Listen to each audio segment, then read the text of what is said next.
ماں باپ کی اہمیت کو سمجھانا ہے تو ان کو علم دلانا پڑے گا. وَقَضَى رَبُّكَ أَلَّا تَعْبُدُوا إِلَّا إِيَّاهُ وَبِالْوَالِدَيْنِ إِحْسَانًا.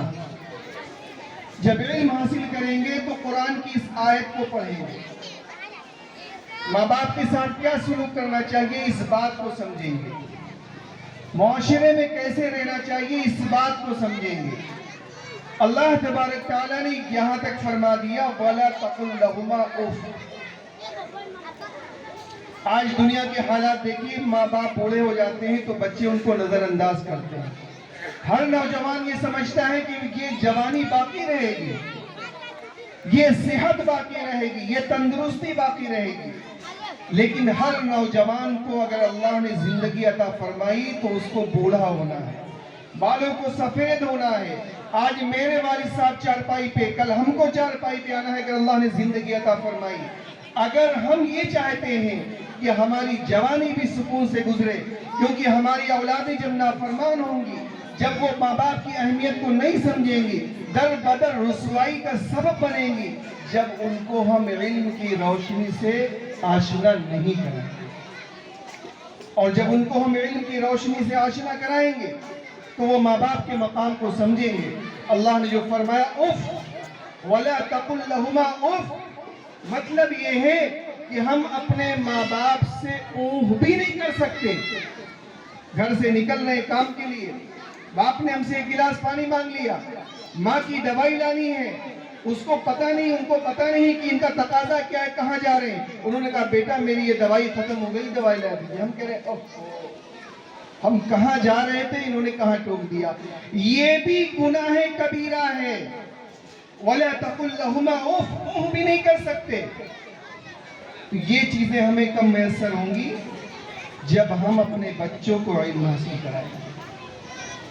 اللہ تبارک تعالیٰ نے قرآن کریم میں یہ فرمایا کہ اللہ جس کے ساتھ بھلائی کا ارادہ فرماتے ہیں اس کو دین کی سمجھ عطا فرماتے ہیں.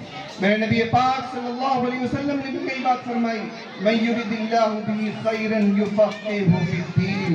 کرسی کی سمجھ نہیں فرمایا, حکومت کی سمجھ نہیں فرمایا, دنیا کے تخت و تاج کی سمجھ نہیں فرمایا کہ تمہیں حکومت کرنے کا سلیقہ سکھا دیں گے, تمہیں دنیا چلانے کا طریقہ سکھا دیں گے, تمہیں کھیتی کرنے کا طریقہ سکھا دیں گے, مال جمع کرنے کا طریقہ سکھا دیں گے. بلکہ یہ فرمایا کہ دین کی سمجھ اللہ عطا فرما دیتے ہیں جس کے ساتھ بھلائی کا ارادہ فرماتے ہیں. اور جب اللہ بھلائی کا ارادہ فرماتے ہیں, دین کی سمجھ عطا فرماتے ہیں, تو آپ حضرات دیکھیں گے کہ وہ صحابہ جن کو بکریاں چرانی نہیں آتی تھی, اس دنیا کے تہائی حصے پر, چوتھائی حصے پر انہوں نے حکومت کی ہے. اور وہ یہ فرمایا کرتے تھے کہ میرے والد کہا کرتے تھے کہ تمہیں بکری چرانا نہیں آتا, اونٹ چرانا نہیں آتا, تم کیا کرو گے. منبر رسول صلی اللہ علیہ وسلم پر بیٹھ کر کے 50 ملکوں پر حکومت کی ہے. کس کی بدولت؟ اسی قرآن اور حدیث کے سیکھنے کی بدولت. جب قرآن سیکھا تو بیٹیوں کو حق ملا, جب قرآن سیکھا تو ماں باپ کو حق ملا, جب قرآن سیکھا تو بھائی نے بھائی کو حق دیا, جب قرآن سیکھا, حدیث کو سیکھا تو پڑوسی نے پڑوسی کو حق دیا. غرض یہ کہ ہمارا اور آپ کا معاشرہ جنت کا ماحول بن گیا, جنت کا ایک حصہ بن گیا. یہ کب ہوا؟ جب دین کو سیکھا, دین کو سمجھا. اور اگر دین کو نہیں سیکھیں گے, دین کو نہیں سمجھیں گے, ہم اپنے بیٹے سے کہیں گے بیٹا مسجد کے لیے نماز پڑھنے کے لیے جا, بیٹا ناچ گانوں کی طرف جائے گا. ہم اپنی بیٹی سے کہیں گے بیٹی پردہ کر, مجبوری کے درجے میں میری بات کو مان کر کے وہ گھر سے نکلے گی, لیکن جب گھر سے نکلے گی تو عریانیت و بے حیائی کے ساتھ نکلے گی. ہم اس سے کچھ چاہیں گے, وہ کچھ چاہے گی, ہم اللہ اس کے رسول کی بات کریں گے, لیکن جو صحیح تعلیم دلانے کا ٹائم تھا جب وہ نکل جائے گا تو ہماری کوئی بات اس پر اثر نہیں کرے گی. اس لیے میرے عزیزوں اور دوستو, دین بہت اہم ہے.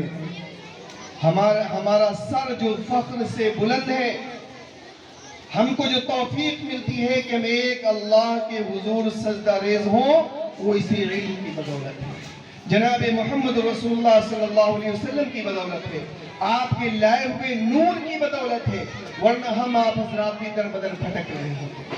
اس لیے میرے عزیزوں اور دوستو, علم کی اہمیت کو سمجھیے, علم کی اہمیت کو جانیے. ابھی بہت سارے ہمارے علماء حضرات تشریف فرما ہیں, انشاءاللہ ان کا بیان ہوگا. انہی چند کلمات کے ساتھ باتوں کو ماشاءاللہ جزاک اللہ. بہت ہی کم وقت میں حضرت نے قیمتی باتیں بیان فرمائی. اللہ رب العزت ہم تمام لوگوں کو عمل کرنے کی توفیق عطا فرمائے. اب آئیے بچوں کے پروگرام میں پھر چلے چلتا ہوں آپ حضرات کو. عزیزاً محمد ساجد و حفیظ